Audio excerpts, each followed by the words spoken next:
NFL show on the Grizzly Truth Sports Network. Shut up, Dan. I'm introducing the show. As always, powered by betting.net. Betting.net is your best bet for finding the online casino or sportsbook that's right for you. Make sure you check out betting.net. I'm your co-host for the NFL show, Mike Goodpaster. I want to welcome in my co-host. First up, a man who finished last in the NFL Pick'em Show, last in the college basketball Pick'em Show, Dan Kornhauser. How you doing, Dan? You're like Bo Jackson. You're bad at everything. You know what? I'll take that. Me and Bo Jackson in the same sentence. That's a win. Yeah. Once his hip went bad. All right. And next up, we have from the 1981 national champion, Indiana Hoosiers, a member of the Indiana Basketball Hall of Fame, and more importantly for this show, an all-state quarterback at Lawrence Central. I don't know if he was or not, but we're going to introduce him that way. Anyways, Steve Risley. How you doing, Steve? 2-year All-State, 1-year All-American. Okay. We've looked that up before. The All-American was voted on by just your mother. Parade Magazine's top 100 backs in the country for the year 1977. Okay, I'll look that up. You know I will. Okay. But, all right. We're going to go ahead. We're going to get started with the new... And I'm going to be a little slow today because, Dan, I apologize. Well, no, it's both. For the last 4 weeks, I've had to carry my two lunkhead partners on the NCAA basketball tournament. Who was that? Because my picks have been better than yours.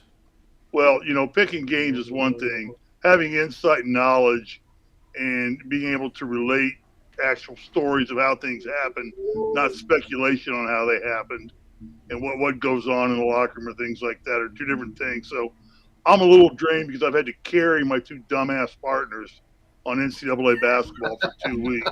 See, I find it hard to believe that you have... slow on football today. I apologize. I find it hard to believe you have inside knowledge, but yet can't pick games. All right, we're going to go ahead. How do I get rid of this private over-the-cap thing? You probably just hit that little arrow down thing. I got it. All right, today... Why are you sending me a private chat, Dan? Because Dan likes you. Yeah. Hey, you know the good news, guys, is what? I don't have to I may have already said this. Don't have to recycle my number 2 jersey. That's you right. did already say that, but you do have to find a classy way. No, I got a blue to put Sharpie. Ryan across it. Yeah, I said I'm not putting anybody's name on it anymore. The hell with that. Put some duct tape on it. All right, new overtime rule. The name on the front of your jersey is more important than the name on the back of your jersey. There's no name on the front of the Colts jersey, is there? No, they do not. Okay, so the only name that matters is the name on the back of the jersey, I guess. The Bengals have Bengals on the front. Even the Lions have Lions on the front of the jersey. I think the Vikings do. The Colts may have done it like 1 year or something like that, but they got rid of it. Went back to they're about the oldest school left in the NFL. Actually, the Redskins. The Redskins are still old skin. They can't be old school. They don't even exist anymore, Steve. I'm sorry. They're an epitome of new school. They're the Commanders, which sounds like a name of a bad arena football team.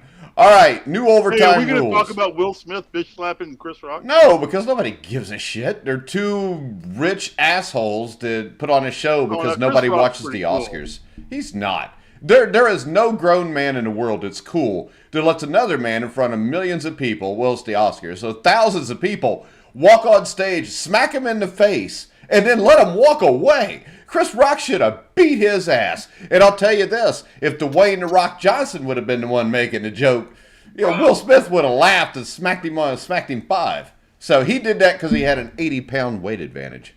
If it had been The Rock up there, Will Smith would have smacked his wife and said, "Don't even think about asking me to get up there and go smack Chris Rock." Yeah, but he still would have had to because she probably looked at him and said, "Hey, if you don't go slap Chris Rock, I'm going to cheat on you again." He was laughing his ass off at the joke until he looked at her, and then she was all shaking her head and pissed off. Then he got up. Yeah, it's like, dang. I don't if think I want Tang tonight, I got to get up. Well, if he wants Tang, he's probably going to have to get that Austin guy off ever first. Let's go. I bet he would bitch slap. You think he would bitch slap me if he was here? He gets in all that kind of trouble when his wife was cheating on him anyway. So. I know. So he had to defend her honor, even though a woman like that has no honor. Yeah. All right. So there's our political we got that out of the way. Let's award. Go. Yeah. New overtime rules. Well, I'll start off with Dan. Do you like it or not? The new overtime rule is, and this is only in the playoffs, that if the Chiefs score a touchdown, then the Bills get the ball and they get a chance to score a touchdown. Dan, what do you think? I love it. It'll Really? stop everybody from bitching. No, it won't. Well, you know what? You're right. It won't. There will always be someone who bitches about. Well, put it like this. something. What happens here, if the Chiefs go score a touchdown after they win the toss, the Bills score a touchdown, the Chiefs get the ball, score a touchdown, the Bills didn't get a chance to answer, so people are still going to bitch and cry. My point is this. I think it should be sudden death the way it always was. You got to play defense. Everybody that complains about the Bills forgets that the next week the Bengals had the exact same scenario and stopped the Chiefs and won the game. Right. Offense, defense, special teams are each 1/3 of the game. All that plays in here, and if you can't stop them, tough luck. What do you think, Steve? I liked the old rule. If my team won a toss, I didn't like the old rule. No, I'm with Mike on this one, Dan. Sorry, I like the always sudden death. To me is really great. It's a cool way to end it, and I like that whole danger involved in the overtime. While the coin toss is a 50-50 shot, who gets the ball, but I like it. I think it put more drama, and possibly the games don't last as long going into overtime. So I liked it the way it was. I think Mike brought up a good point. It's the same thing's going to happen in the second go around, and they're going to bitch about that. There's no making everybody happy. I saw no reason to change the rules. I mean, for the record, I agree with you guys that I think it is better sudden death. But that being said, I don't mind the change. It'll give people one less thing to complain about. Both teams get the rock. Everyone gets a shot in this wonderful world of everyone has a chance and everyone gets a participation trophy. Okay. And everyone can get the ball and be happy. I don't mind the change. It doesn't make the game any worse. Why don't we just do what college does? Throw the ball at the 25-yard line, give them 4 downs. Yeah, but now on the second overtime, they just go for 2 the whole time, which is stupid too. And the other issue here, people why are don't we missing. if we're gonna do what you say, Dan, that's the most fair way then. Both teams get the ball on the 25-yard line. In that scenario, can you get a first down? Yeah, because it's 10 yards for a first down. Okay, so I didn't know if that. I know, I'm teasing you. I know. Well, no, I don't watch a lot of college football, so I don't know if that you just got 4 downs on 25 yards, or you can get your first down and march your way. No, because if you remember in Indiana when we played high school football, it was 4 plays from the 10. From the 10-yard line. Yeah, that's right. Yeah, I remember that, and because we won probably 3 or 4 high school football games that way. I just lobbed a nice pass over to my 6'5" receiver, right over a 6'8" quarterback to a 6'5" receiver, whoosh, up in the air, touchdown, first play of overtime. Never lost an overtime game when that system was up. Well, no, because y'all were giants playing against little kids. That's right, we were. I mean, it was unfair. I mean, you were also 27 when you were a senior, I heard. We went through 10 games, only gave up 56 points in 10 games. Did you win the state championship? Never got to play in it by the stupid rating system. I know. The rating system. Don't even get me started on that. You don't have to get me started. But anyway, so I'm all for. I get your point, Dan. It's not the worst change that the NFL can make by far. I tell you right now, I am so sick of overtime or television review and overtime in college basketball. Jesus, I thought it was bad in football. College basketball, they review everything.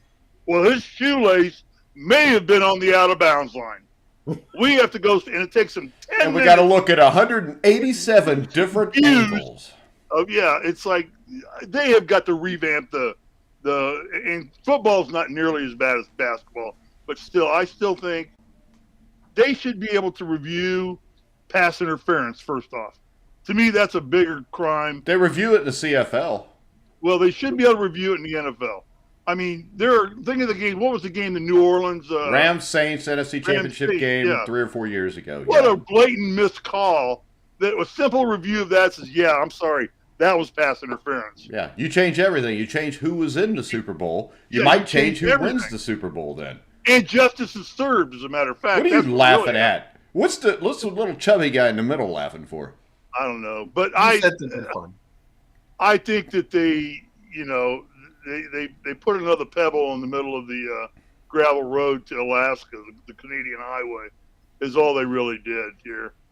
I personally like the chance of what Tim Tebow did for Denver the one time he got to play for them, and first play it throws a 70-yard bomb or something like that. Whatever. Nah, he threw a 15-yard pass that ended up being an 80-yard touchdown against the Steelers in the wild card game. Yeah, and there you go. And history's and Tim Tebow is as famous for that as anything. Hey, Thomas R. says they cut him the next week. Don't ignore Thomas R. Thomas R. says, "Hey guys," and he's got a Colts logo. Colts logo, way to go, Thomas, my man. Yeah. Woo! All right. Woo! Matt Ryan. Idiot's got nobody to go with him.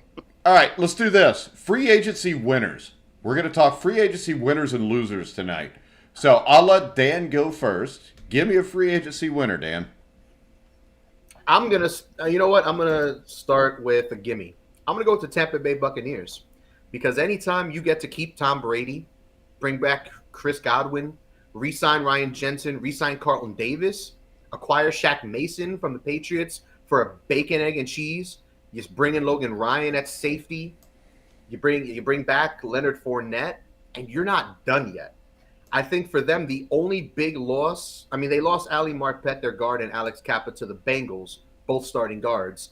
And for most teams, that would probably hurt because both of those guys were really good. And Kappa had a really solid year last year, was a really big get for Cincinnati.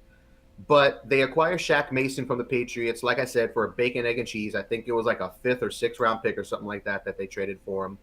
Shaq Mason's one of the better guards in the league, very mobile. He'll plug right in at one of those starting spots. They just got to find a guard, 2nd, 3rd day of the draft. Guards, that's where guards go. And you don't need to pick one in the first round to plug them in. They didn't really lose anybody of note. The biggest name is Rob Gronkowski at this point. Is he coming back? Is he not? Outside of those two guards, losing Jordan Whitehead to the Jets at safety, meh. O.J. Howard to the Bills, meh, because he never did anything for them anyway. That's why they brought in Gronk. But I think the Bucs had a really, really solid offseason with all these guys coming back. All right, I'm going to go with the Miami Dolphins. It's hard not to when you get Tyreke Hill, you re-sign Guy Secchi, you've already got Jalen Waddle, you got Teron Armstead. They signed a lot of guys here. They did this 5 or 6 years ago, and it didn't work for them. Mm-mm. Right now, I think the question is whether Tua Tagovailoa can actually get this done or not, or if Tom Brady's going to come to Miami. Is Tom Brady going to Miami? Is that something that is just a pipe dream Dolphin fans bring up, or do you think there's actually a possibility he could, Steve? Pardon, repeat yourself. I was reading something real quick. Go ahead. Repeat yourself, Mike. Tom Brady, any chance he goes to the Dolphins? Why would he go to the Dolphins? Well, because you've got Jalen Waddle and you've got Tyreke Hill, and you got a really good offensive line. And he's signed by the Buccaneers, isn't he? For the rest of this year, so it would have to be a trade. But Bruce Arians loved Tua Tagovailoa when he came out in 2020, and he would be a long-term solution if you think he's the actual quarterback. And the big thing is, Tom Brady is building a house in Miami. If Bruce Arians wants to destroy every good thing he's done for his career since he stepped in for Chuck, whoever the coach was at the Colts, Pagano, and then went down to St. Louis and then came to the Bucs. He wants to destroy all that with one stupid move. Go ahead and trade Brady for Tagovailoa. That would be about the dumbest move the NFL has seen since changing the overtime rules. All right, Dan, any chance? None. I say there's no chance that he does. See, I think you're crazy to say there's none just off of everything 0. we've seen. So if I would have told you a month ago that basically Tyreke Hill would be a Miami Dolphin, you would have told me there was no chance. That's fair. That is fair. Yes, I would have. Absolutely. Okay. That's fair. I don't think that he is leaving. but I think there is the possibility because I don't think him and Bruce Arians get along. And, I really don't. I think there's more of a chance he goes to San Francisco before Miami. Go back home. I don't just because San Francisco has almost have to play Trey Lance because of the amount of money they paid him. They've got to find out if he can play or not. And do you really want to do it just for a 1-year grab or maybe a 2-year grab? Vance McCrae says, if Brady goes to the Dolphins, I'm switching to a Lions fan with Dan. I mean, that'll make 4 of you. If I'm a 49ers fan or something like that, I would be totally fine. Trade some more, whatever you got to trade for Brady. Send him Jimmy Garoppolo because, going from Brady to Jimmy, the Bucs are a playoff-ready team with a good quarterback like Jimmy Garoppolo, right? He wins. Both teams are capable with those two guys of making a deep run because both of those quarterbacks have made deep runs recently, and Tom Brady's done it for 2 decades. Instead of asking Steve for a free agency winner, let's talk about the Colts, Steve. Wait a minute. I got one. Go ahead. I was going to let you talk about the Colts. Well, I'm going to name my team, Mike, and then let you jump in and explain why, if you would substitute that for me. But I think one of the biggest winners this year has been the Cincinnati Bengals. Well, I think they strengthened that team in the positions they needed to, except I think they still need a left tackle, don't they? Debatable. Jonah Williams. You've got Jonah Williams at left tackle. He's just a guy. La'el Collins from the Cowboys. He'll play right tackle. You've got Alex Kappa from the Buccaneers. You got Karras, who will play center. Yeah, so they did it. They you talked about it, Mike, and I'm going to let you take over, Mike, because you know the Bengals better than I do. So I say the Bengals had one of the best free agencies in the NFL. Am I right there, guys? And Mike, explain why I made that call. I think you are because there's not a lot of things that is needed on that team. I mean, I still think they need a tight end, which I think they did address with, Hunter Hensley. I still don't know. Hayden Hurst. I'll tell you what. Hunter Helmsley. Cincinnati would love Gronk. At least I didn't say Sherman Helmsley. Cincinnati would love Gronk, and Gronk would love Cincinnati. Oh, hell yeah. Well, hey, Gronk is party town, baby. Hey, the only reason I question whether Brady could be going to Miami is the simple fact that Gronk hasn't signed in Tampa yet. Yeah, that is the only thing that really makes me think about that. Gronk may be waiting to see where Brady ends up. Yeah, well, I mean, that's why I kind of question if that's where Brady's going to end up is Tampa Bay. I still think it's 80-20 does, but that 20% is because what's Gronk doing right now. With the Bengals, it looks like they're going to play Jackson Carman at the other guard. So your offensive line is 10 times better than what it was. And I don't think it's a stretch to say if this was their offensive line last year, they would have won the Super Bowl. I mean, if this was their offensive line just for the Super Bowl, they would have won the Super Bowl. I almost got to give you that, Mike, because 7 sacks in the Super Bowl game, you take those 7 sacks away, that's 7 other pass attempts that Burrow gets off. Knowing his record, 5 of those are completions. How many of those go for touchdowns?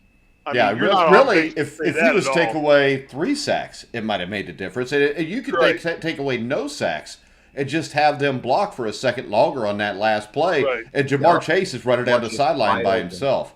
So I think that people undervalue the Bengals because they see what the Bengals used to be, and I think Bengal fans overvalue the Bengals because of what they've seen the last year or two. I think the Bengals fall in between there somewhere. I think there are 5 definite best teams in the AFC. I think they're one of the 5. I think they've got in the AFC, at worst, a top 3 quarterback.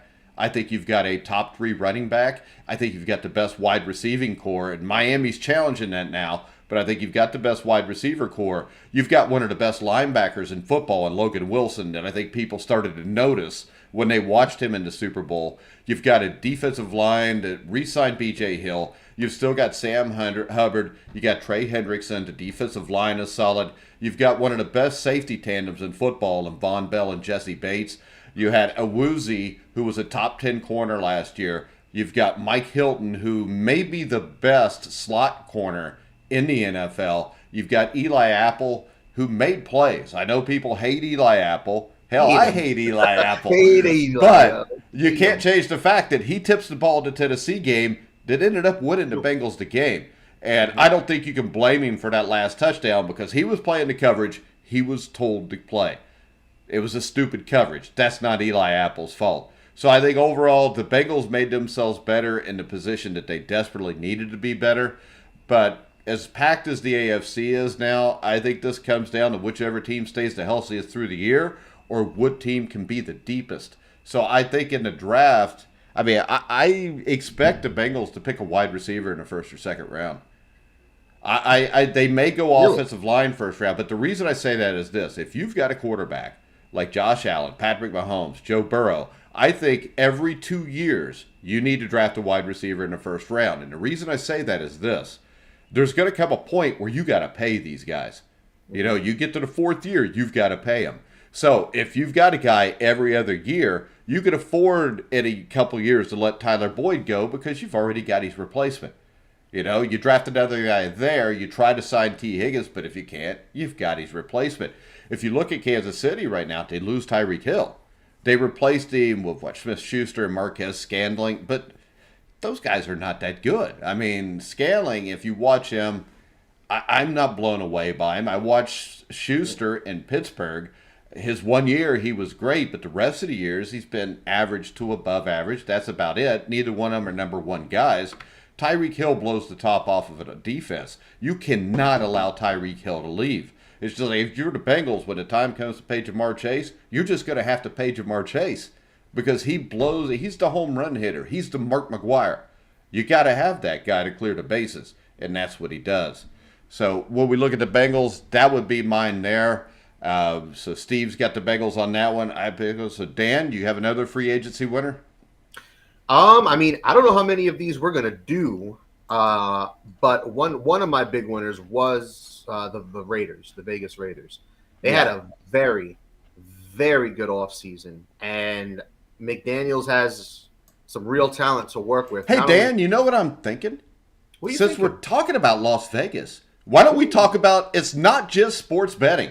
Betting.net compares the best online casinos. Sit back, relax, and enjoy playing the best online slots, poker, and table games. Make sure you check out betting.net.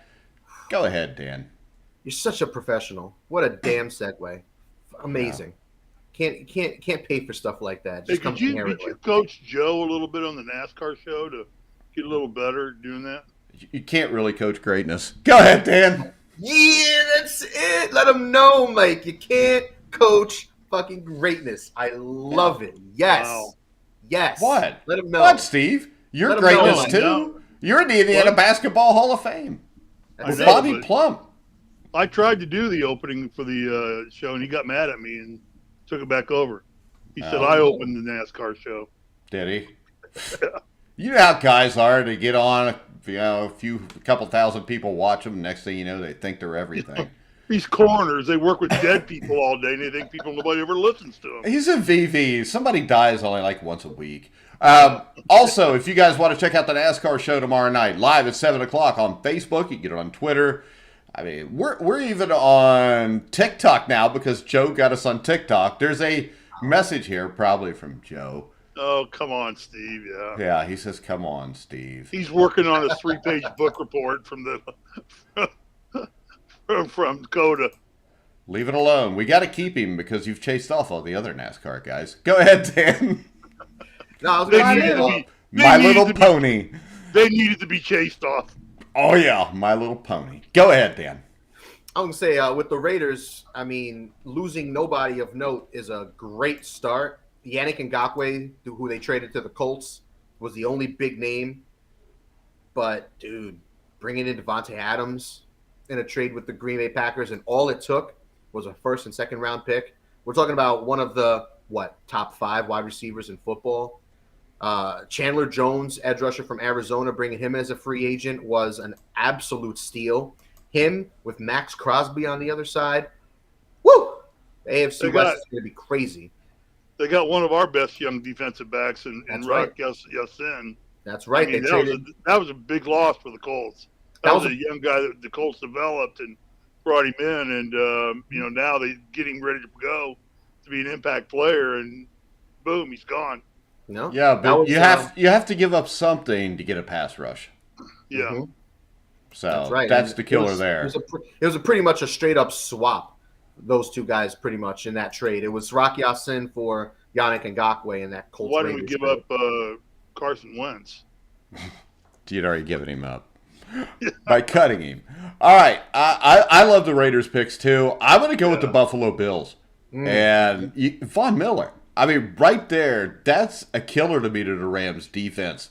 When you look at this, you got Daquan Jones, Tim Settle. I think those two offset the loss of Harrison Phillips. The defensive line is much better. Roger Saffold beefs it up. I mean, last year, the Bills' offensive line, I think, was at least average, which puts them probably into top 10 offensive lines in football. I think O.J. Howard is a useful piece for this team, especially with his blocking ability. Case Keenum, I think, was a great acquisition for a backup quarterback because I think if Case Keenum was to start here, he could take the Bills to the playoffs. There's enough talent around him to do that. I think that's a big loss for the Cleveland Browns, especially with the Deshaun Watson thing, and Deshaun Watson may miss part of the season next year. So I think that was a low-cost trade acquisition that fills out the quarterback room and gives them one of the best backups in the league. Well, the Browns haven't given up Mayfield yet, have they? No, but they will. You can't afford to pay them both. Didn't you have the extensions they signed with the center, Mitch Morris, and, Isaiah McKenzie? How old is Von Miller? How old is Von Miller? What's the early 30s, Dan? 33, 34? Von Miller is 33 years old. They give him a 6-year contract for $120 million. Well, that contract has an opt-out. I believe the opt-out is after the second or third year. By the Broncos or the Bills? Right, yeah. So the Bills can opt out. I'll have to double-check. I'm pretty sure it's after 2 years that they can opt out. I'll have to double-check that. I'm going to do that right now. Joe right now is making TikToks, probably of this video. So make sure you check out our TikTok page, too. I guess you just go search The Grueling Truth. I don't know anything about TikTok. I couldn't find it. That's for the young ones like Joe. I don't know. Dan. I don't know how to work TikTok anyway. Well, you don't want to find it because Joe made a funny video. I of you saw singing, that. Yeah, so. I know. I tell you sounded pretty good though. You sounded just like Bobby McFerrin. Little shit'll pay for that one before it's over. We all pay for something before it's over with you, Risley. So it's 3 years. It's a 3-year, $52 million deal. They can opt out after those 3 years and owe him nothing. 52 of it's guaranteed. The guaranteed money is $51 million. He was guaranteed $45 million at signing. That's according to Spot. That explains why he would want to leave sunny, beautiful Los Angeles to go freeze his ass off in Buffalo for 3 years. Well, and I think with what the Rams have lost at points, I don't know. You stay in the NFC, you probably got a better chance to win the NFC, though. Yeah. We got a better chance of getting back to the Super Bowl. You got another team with free agency winners, Steve, and then we'll go to the losers. No, I was going to say Jacksonville, but you guys have poo-pooed all their picks. It seemed to me what I had basically read and listened, they had done a lot to shore up the team, but I don't know how good a lot of these players are. Let's just take them because that AFC South is wide open right now. I don't think it is. I think the Tennessee Titans are. Picks. I think the Tennessee Titans are the hands-down favorite in there with the moves they made, too. All right, but did Jacksonville strengthen themselves enough to be a contender in this? Yeah, but I'd say overall grade, I would say a C, but I would say they improved the roster, probably a B or an A. It's just that the roster was so that's a team that needed to when you got Trevor Lawrence at your quarterback. I mean, that's kind of what the Bengals got smart and decided to do, Mike, is they get Joe Burrow and they think, man, we got to strengthen the rest of the roster to match Joe Burrow now. Well, it seems to me that but how about this? I think this. Christian Kirk, Evan Ingram, I don't know why you'd sign him. I think Kirk's a good signing. The issue I have is they kind of made some, for lack of a better term, semi-lateral moves. They swapped out Andrew Norwell and Brandon Shreve, and Miles Jack for Foye Oluokun. I mean, that's fine, but I think that it's almost to the point that Trent Baalke, who did a not great job, I don't think, with the 49ers. He's what chased Harbaugh off. I think he made moves for the sake of making moves to make it look like he was trying to do something, Dan. Yeah, everybody hates Trent Baalke. I mean, it's so bad in Jacksonville. Now that Urban Meyer's gone, that's one thing. But incoming head coaches made it very clear, including Byron Leftwich. Byron Leftwich, that was a huge story. He was this close to accepting Jacksonville's head coaching spot, but Jacksonville refused to let Trent Baalke go. And there's not a lot of people in the NFL reportedly who want to work with that guy. So Jacksonville keeping him on, I don't know if that's more of an indictment. I think that's an indictment more on Jacksonville's decision-making than anything. But they should have gotten rid of Baalke with Urban Meyer. I don't know what they're holding on to this guy for. Yeah, like you said, he messed up the 49ers and didn't mesh well with Harbaugh. And somehow he's still here, even though their team was butt cheeks last year. All right, and real quick, I wanted to touch on the Tennessee Titans. I think they were a small winner. I think the Robert Woods trade salvaged an otherwise dreary free agency for them. But I also think you've got here, you got Woods, you got Austin Hooper, you've got Trenton Cannon, and you eliminated Julio Jones. So they got better just by eliminating Julio Jones because let's face it, when you're at the age Julio Jones is and you've had a couple bad years in a row, you're not going to have a good one anymore. So I think Ryan Tannehill gets a lot of grief. He threw 3 picks in a playoff game, lost them the game. But if you remember, the next week, Patrick Mahomes threw 2 and lost them a playoff game. So I don't think we can blame it all on Tannehill. I think lack of weapons. I think the way that team's coached, I think not giving the ball to Foreman more in that playoff game, because I think the way he runs the ball would have given the Bengals more trouble than it did during that game. But I think the Tennessee Titans, still have to be the clear favorite there unless the Colts can upgrade this roster. And Steve, I'll let you talk about the Colts real quick before we go to losers, because I think they could be called a winner and a loser. I think the Matt Ryan deal is a winner. See, I don't necessarily agree with you. I mean, I'm not disrespecting Matt Ryan, but the fact that the Colts had the biggest chunk of money to spend, had the largest room on the salary cap of any team in the NFL, and freaking did nothing with it, really. I mean, they got a couple of defensive ends. I guess the one from the Raiders is supposed to be pretty good. Ngakwe. But really, we lose a good cornerback. That's almost an even trade there as far as I'm concerned. Okay, you bring Matt Ryan into the Colts roster. You are decimated in the receiving corps now. You've got nobody other than number 11. What's his name? You talk about the receiver? Michael Pittman? Yeah, Michael Pittman. Pittman's the only guy you really got. I didn't even heard T.Y. Hilton's name mentioned. Is he even coming back? Free agent. He's a free agent and hoping to get some money somewhere. He's hoping.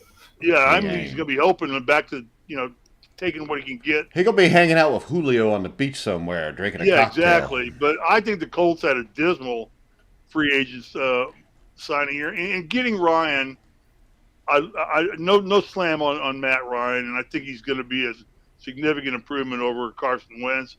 But Matt Ryan is a ready to take your team on a playoff run right now, coach. Player. The Colts are not ready to get into a deep run in the playoff football team right now. See, I would say this. I think what they gave up to get him makes it an all right deal. They only gave up a third-round pick, so well, they gave up a lot of money on the that cap, didn't they? Yeah, but the problem here is this. Matt Ryan is preventing them from signing other players. Yeah, Matt Ryan is immobile. That didn't prevent him from signing other players, because if they were going to sign big-name players, they'd have done it before they got Matt Ryan, I think. So it almost looks like to me that they're just throwing a dart up. If it works, it works. Maybe they could slip into the playoffs. If it doesn't work, maybe they'll be bad enough to get a top 5 pick. Because right now, as hell. You got no tight ends. Yeah, you only got Pittman. You only got Pittman at wide receiver. And I'm sorry, but Jonathan Taylor, his career will be shortened because he's going to get the hell beat out of him because everybody knows he's coming. And I don't think it's going to work out as good this year for him. I agree. It's second year of that stuff. I mean, he got away with it because, but the only thing that's going to save him is if they get somebody in there for Ryan to throw to and open up those linebackers a little bit and not have them, going against an 8-man box or something like that, which is what they're looking at right now. And you're right. They're going to just tear Taylor to hell. That offensive line is underperformed for all the hype that offensive line gets. They still don't have a good left tackle. They signed, is Pryor any good? Anybody He's a even know guy. who he is? Matt He's Pryor? a guy. Yeah, he's just a guy. 1 year, He's a 5.5. I got to say he's not very good. No, he's just a backup, guy. Yeah. Yeah, so they don't have a left tackle at all. So that's going to put Ryan in jeopardy. I think Colts had a disappointingly so, very dismal free agent session. They got Matt Ryan. They got a quality, quarterback for sure, but they did nothing to go around that. You got guys like, oh God, I'm just drawing a blank 'cause I'm still in basketball with our linebacker, 53. Darius Leonard. Darius Leonard. Those guys are going to get frustrated and say they want to go somewhere and get a ring. Those guys are going to come up on free agency and say, I'm not staying here. This team's doing nothing. Darius Leonard can drive like an hour and a half east and compete for a Super Bowl. Super Bowl, yeah. He can go right down I-74 and be in Cincinnati in no time. Right next to Logan Wilson. And the Bengals would welcome him with open arms.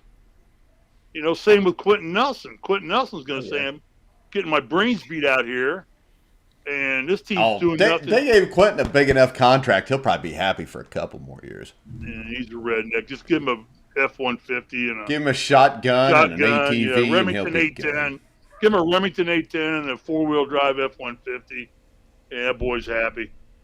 All right, I'm going to give you my loser, or one of my losers would be the New England Patriots. I think seriously the Patriots have been losing ground on the Bills ever since the day after Christmas.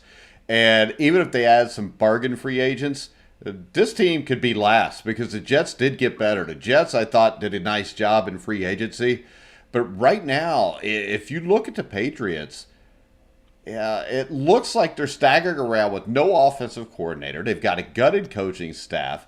They signed a bunch of all last decade players with Matthew Slater, Devin McCourty, James White.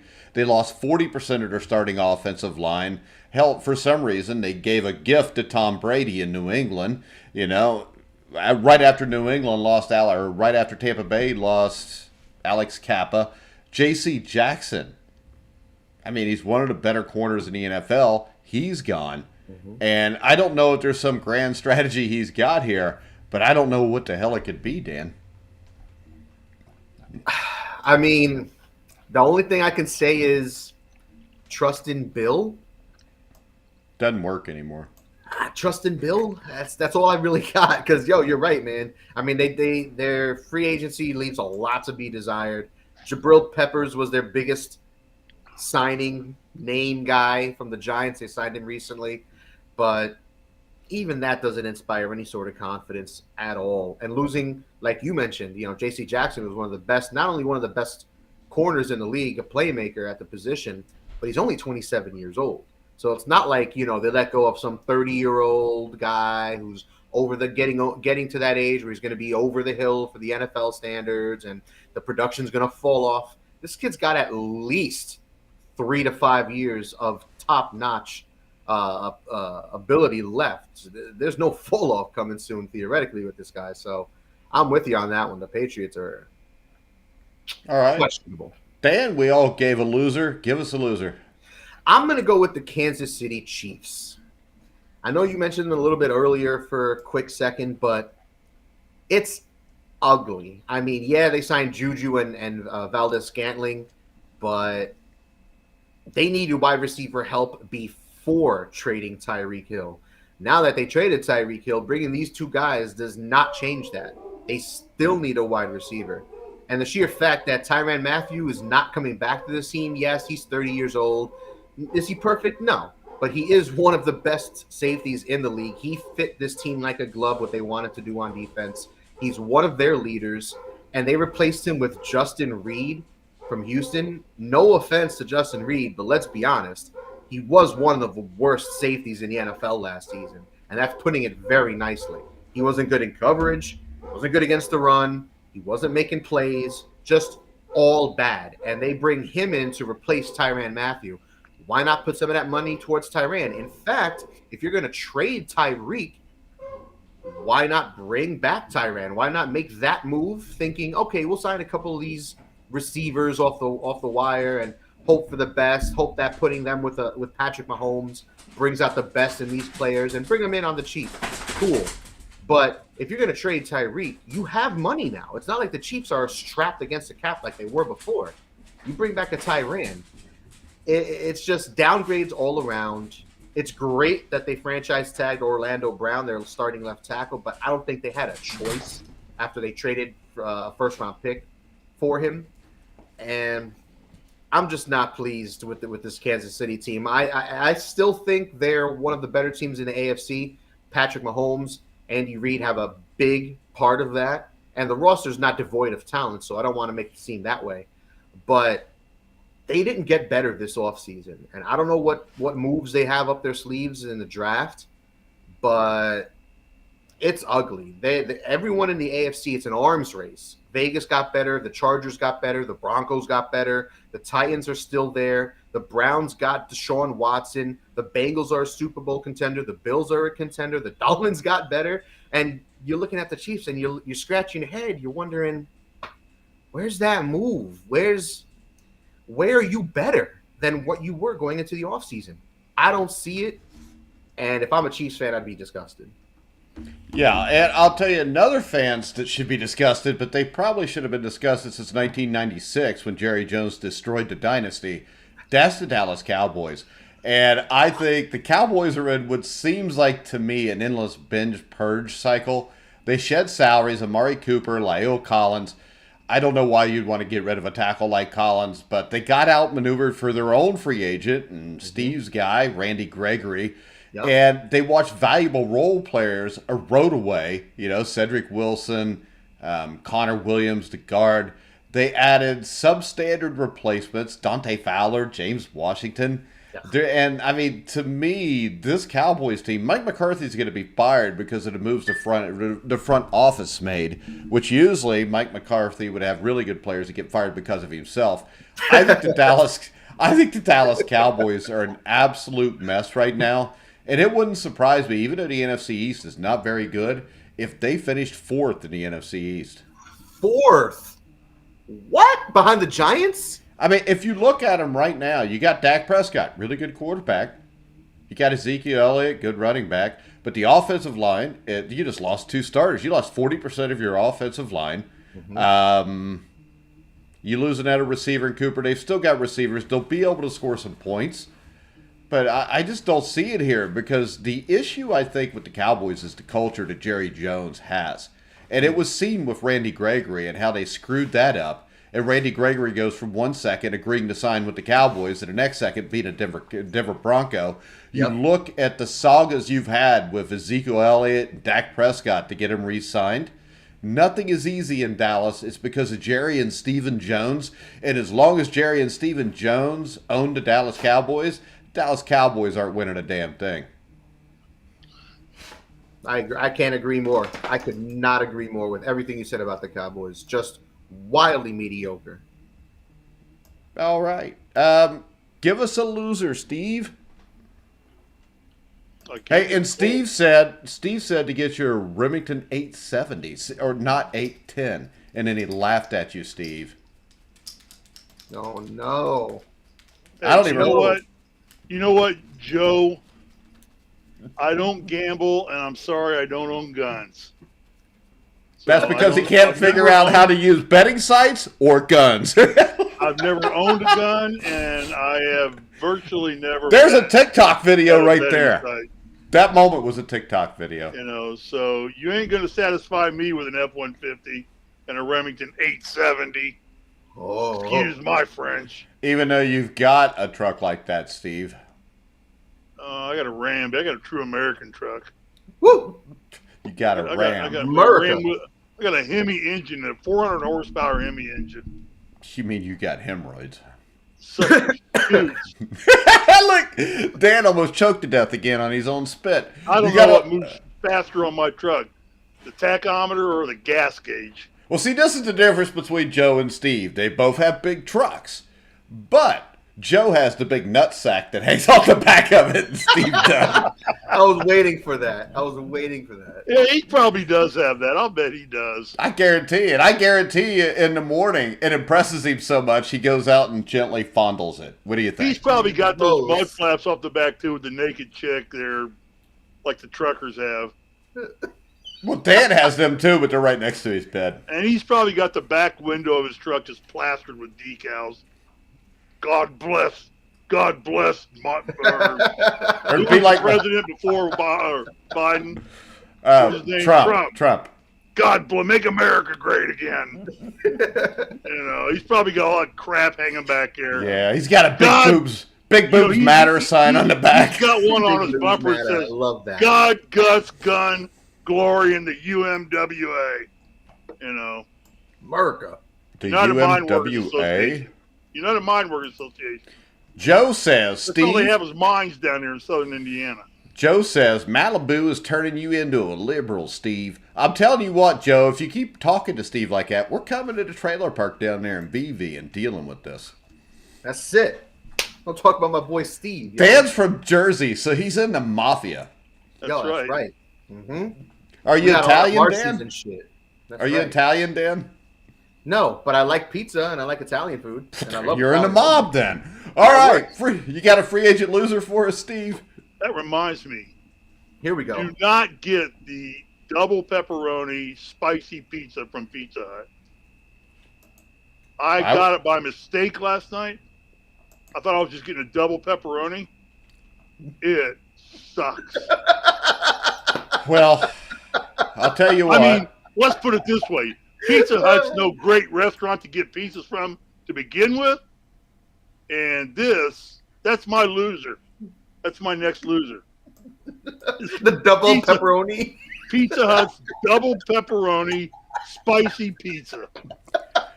Well, just make your own pizza, Steve. It's better and healthier. That other stuff will kill you with all the grease. I'm having Stouffer's French bread pizza tonight. I used to love them. When I was little, I could eat like 8 of them at one time.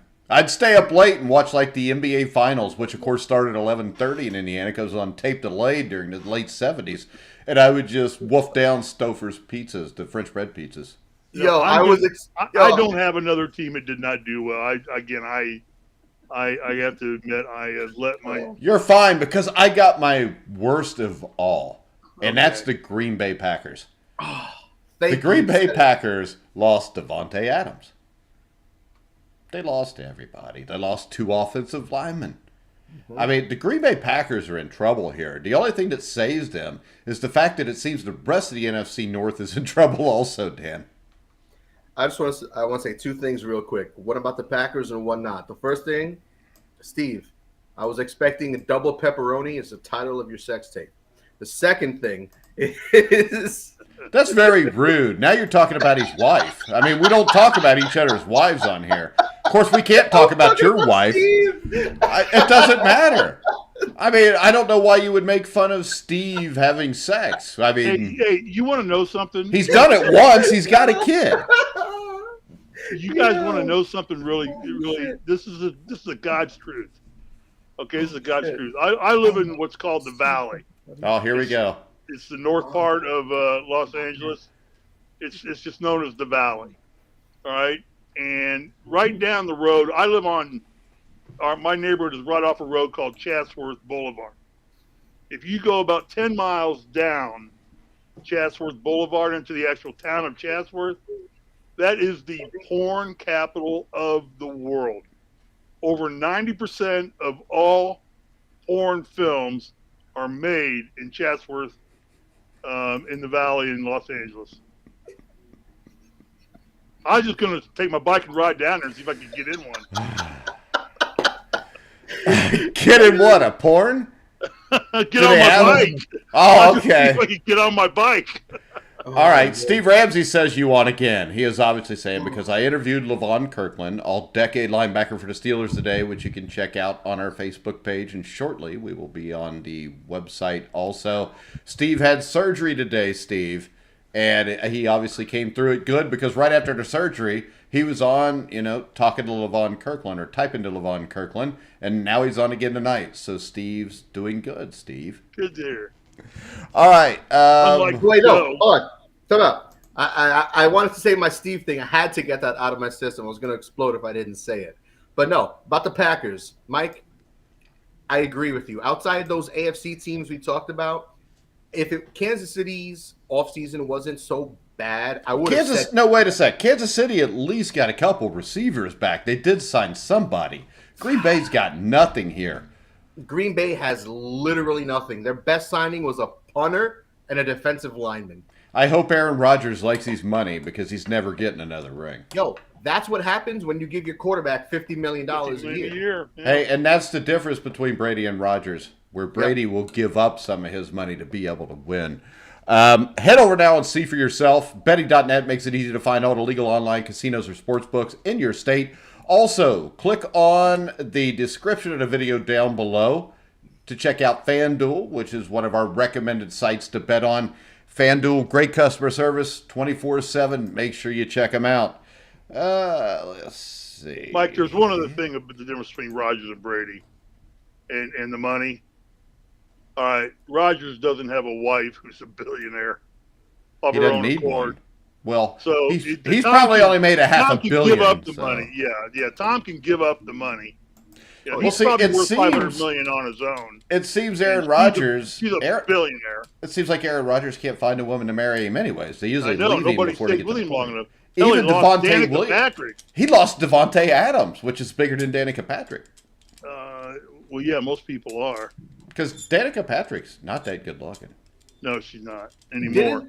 Didn't the girl that Aaron Rodgers, I feel like this was fairly recently that Aaron Rodgers, I don't know if he tweeted something or he posted it on his Instagram or whatever, but he posted something on social media, like thanking a bunch of people for being in his life and whatever and being positive influences and shit. And one of the people he mentioned was supposedly his current girlfriend or woman in his life that he had been going on vacation with. Is that Shailene Woodley or something? Yeah. They were supposed to be engaged, weren't they? Yeah. That's what I'm saying. Like he thanked a bunch of people, and he thanked her as one of the people. Like, thank you for being in my life. And then he used you were so important to me, or something like that. Some past tense reference with her. So I think, that there might be some trouble in paradise with Mr. Rodgers and his missus. Giselle and Tom don't have those problems. There's no tomfoolery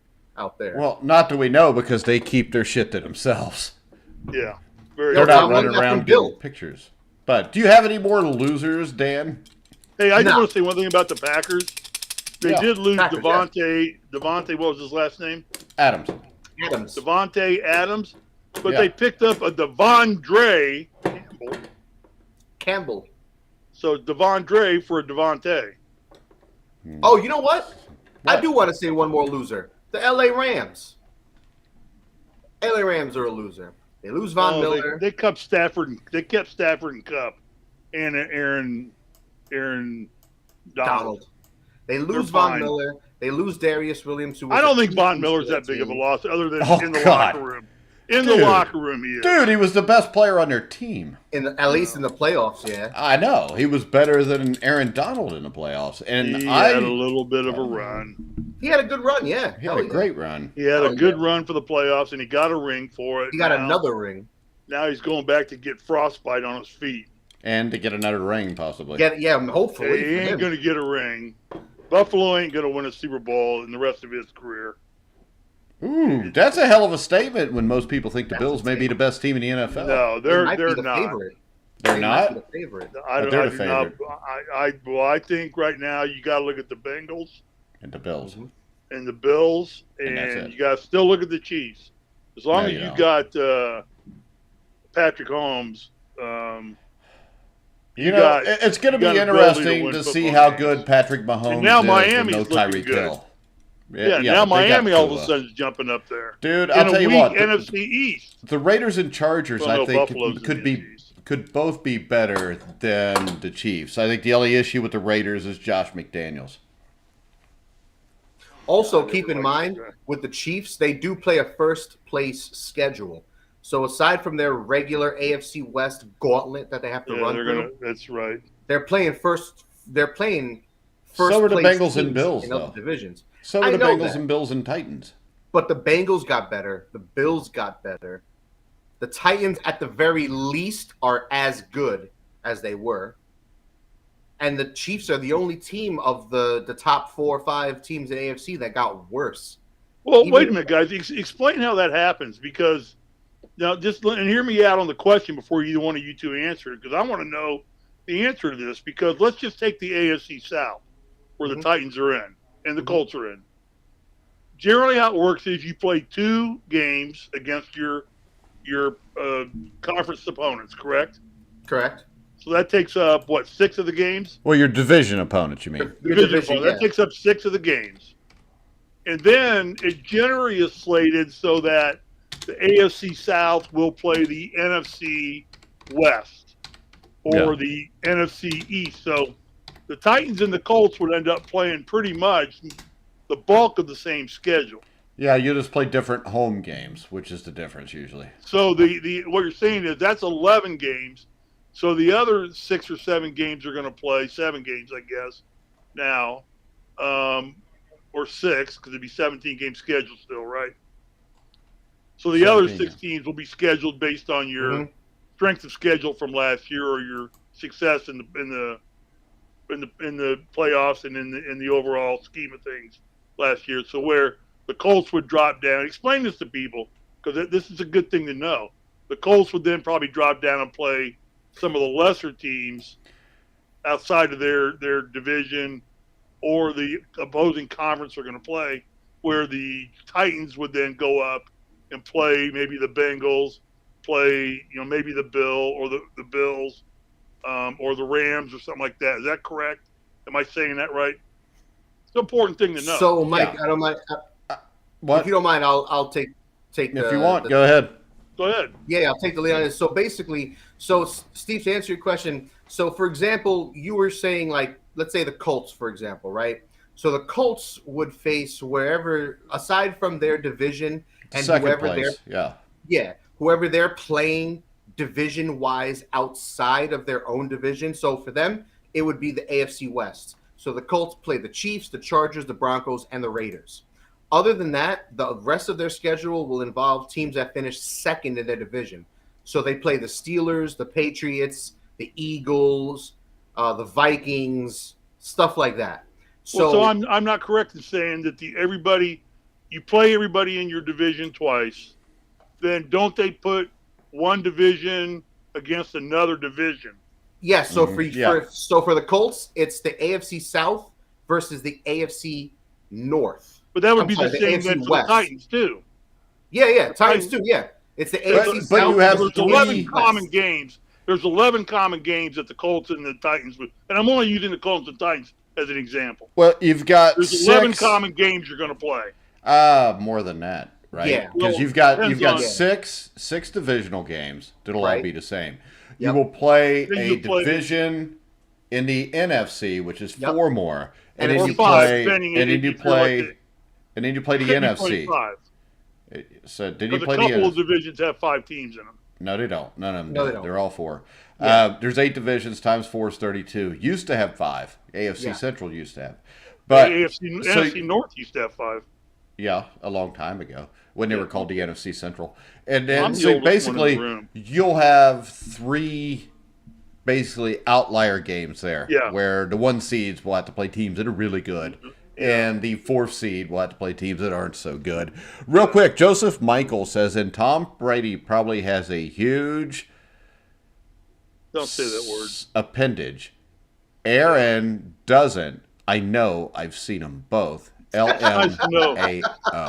It's nice to know that our police officers who are champions and commanders of the city and go out and represent, us to children and speak at schools would put that word on an internet and on a talk show, which he did. He used symbols.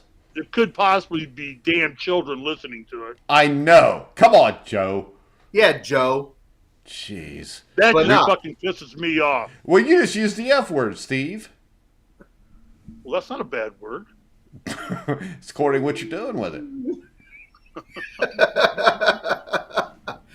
But to go back to the Chiefs for a hot second. Dan's face turns red like a 10-year-old girl's all the time. Have you ever noticed that? No, Dan's explaining it well. Go ahead, Dan. So I was going to say, so for the Chiefs, besides the AFC West, they play the AFC South, so it's the Jaguars, Titans, Texans, Colts. But they also play Bills, the Bengals, the Rams, the Cardinals, the Bucks. I mean, they play themselves, their own 49ers. So the Chiefs got a rough schedule. So, yes, they have Patrick Mahomes. And, yes, I've been talking about Patrick Mahomes all season as my top quarterback at the beginning. That's gross. It's disgusting. I know. Because he's not. Joe Burrow's better than Patrick Mahomes. Quit being a dumbass. I've been very consistent defending the Chiefs on this show and showing Patrick Mahomes. Hey, you know what? The captain of the Titanic sailed that ship all the way to the bottom of the ocean, too. Listen, I'm going to go down with the ship. That's it, boys. Someone's got to do it, all right? You're a Lions fan. You're used to going down. Yo, while the band is playing, all right, the captain stays on the ship.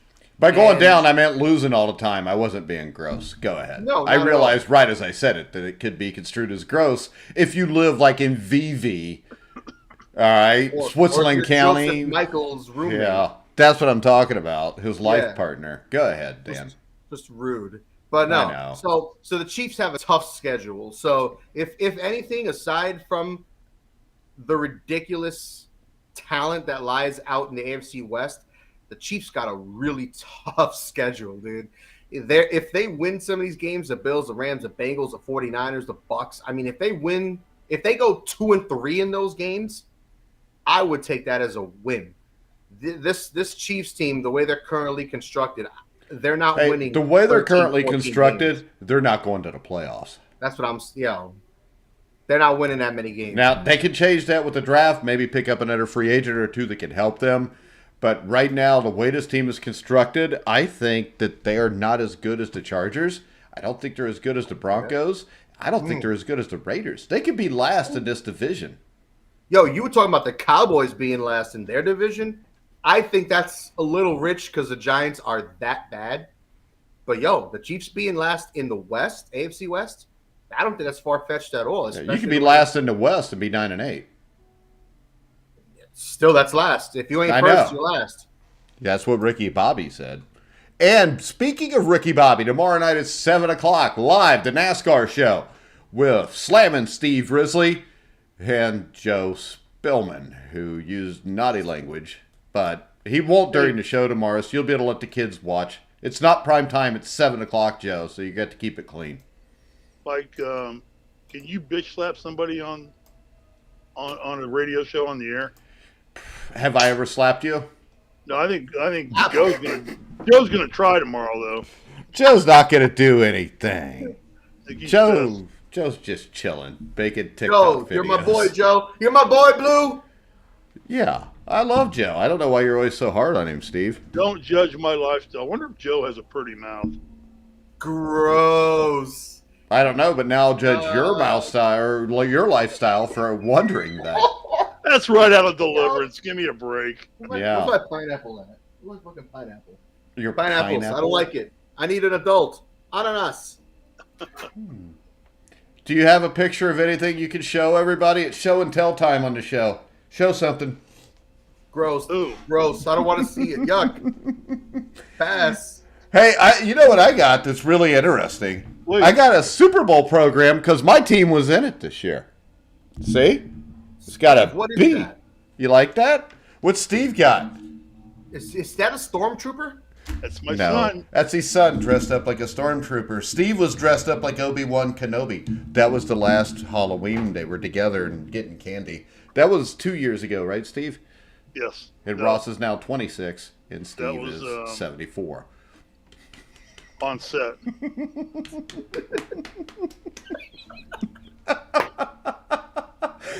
Hell. We should do this show every night. We don't even need people to watch.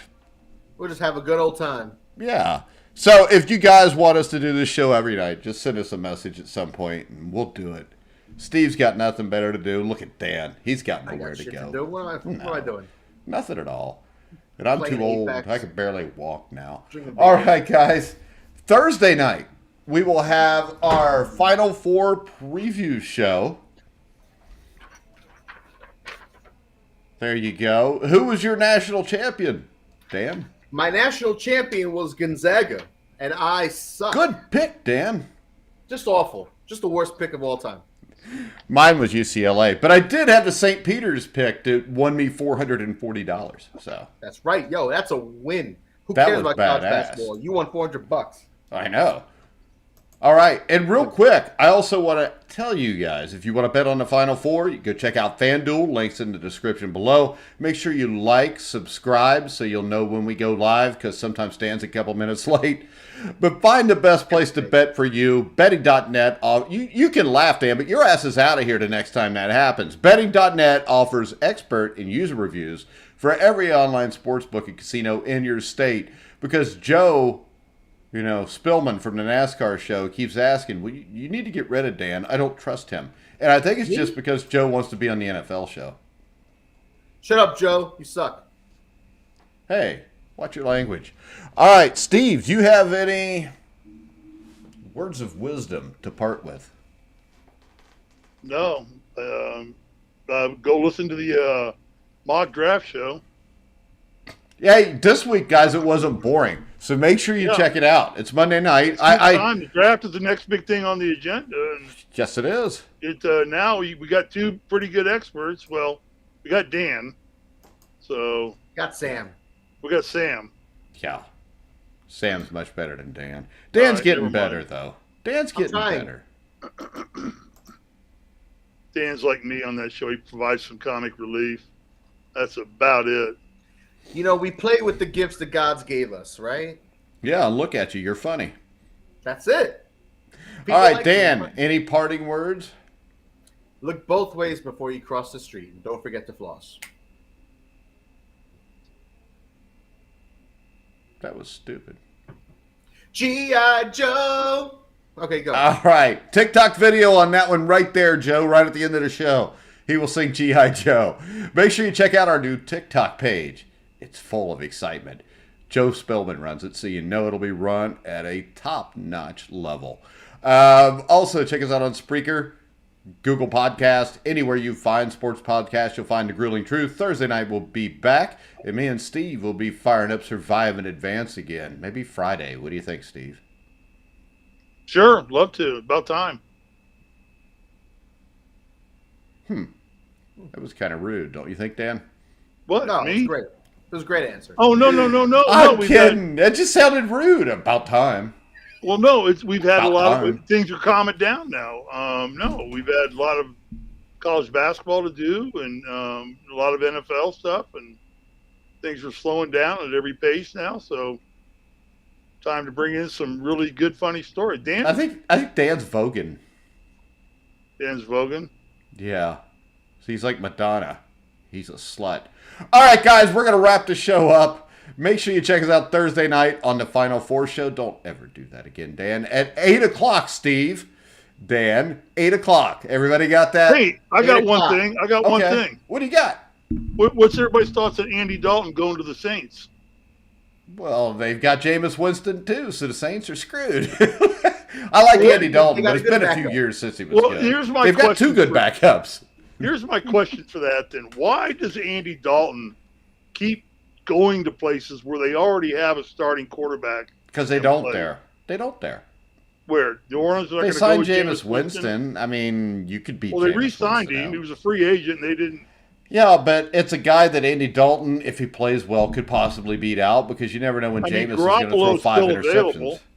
Why didn't the Saints make a play on Garoppolo? He would have been a good fit in New Orleans. They didn't want to pay the money. And the Saints are close to the cap. There's not a lot of money there they can pay. That's right. I would say Andy Dalton keeps signing with teams that already have a quarterback in place. I put parentheses because it's Jameis Winston out in New Orleans. But I like Winston. Winston was playing well for the Saints before he got That's hurt. what Little Boxes says. That's what Little Boxes says, yeah. There you go. Little Boxes knows what he's talking about. Yeah, I think this. I think Jameis Winston and Andy Dalton are both serviceable NFL quarterbacks. I think when you look at him, the one with the higher ceiling, because number one, he's younger, is Jameis Winston. Jameis Winston also, when he'd throw 30 interceptions, would throw 30 touchdowns too. So he is a capable quarterback. So I just don't like the Dennis Allen signing at coach down there. I think they're in trouble, I think, this year. And I think it's sad because Jameis Winston last year, before he got hurt, was in a place where he had coaches and players around him where he could be successful. In Tampa Bay, they did not have the same roster that they have for Tom Brady. You know, the offensive line wasn't near as good. They had some weapons to throw to. The defense wasn't as good. I mean, and I'm sorry, but Bruce Arians is not as good a coach as Sean Payton. Bruce Arians won a Super Bowl because Tom Brady decided to come play for him. And you know what? One more thing, because we brought up the Saints. I didn't actually realize this until right now. I'm a little ashamed of it because of how closely I follow this stuff. But so the Saints came into this offseason over $70 million over the cap.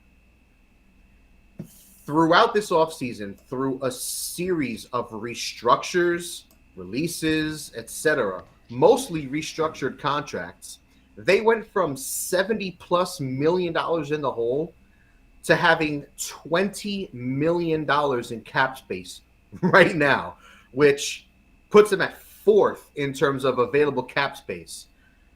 I mean, I don't know what Mickey Loomis is doing out in New Orleans. I don't know who their cap specialists are and who their staff is that calculates the cap currently, what kind of moves they got to do, who they have in the room with the GM and the agents restructuring these contracts. But whoever those people are, whoever that staff is, New Orleans has got to pay those people because. Well, it's pretty simple, and doesn't Mrs. Benson just convert contracts to bonus pay? She gives them a signing bonus. It sounds simple, but she's got to spend a lot of cash up front. But right now the problem with this team, salary, it's got to be bonus. But I think people miss the players they kept. They kept Cam Jordan, Demario Davis. They'll each be 35 before the season starts. Alvin Kamara, who is a great running back, but has legal issues. Taysom Hill. You can make all the jokes you want there. He's not a quarterback. When you look at this, there's a lot of bad moves here. I think a bad choice as the head coach. I think the Saints are in a lot of trouble, and I don't see anything that can save them because I think they had a get-out-of-hell free card with Deshaun Watson, and instead of doing that, they took out a seventh mortgage to kill her $29 million and ended up with Jameis Winston.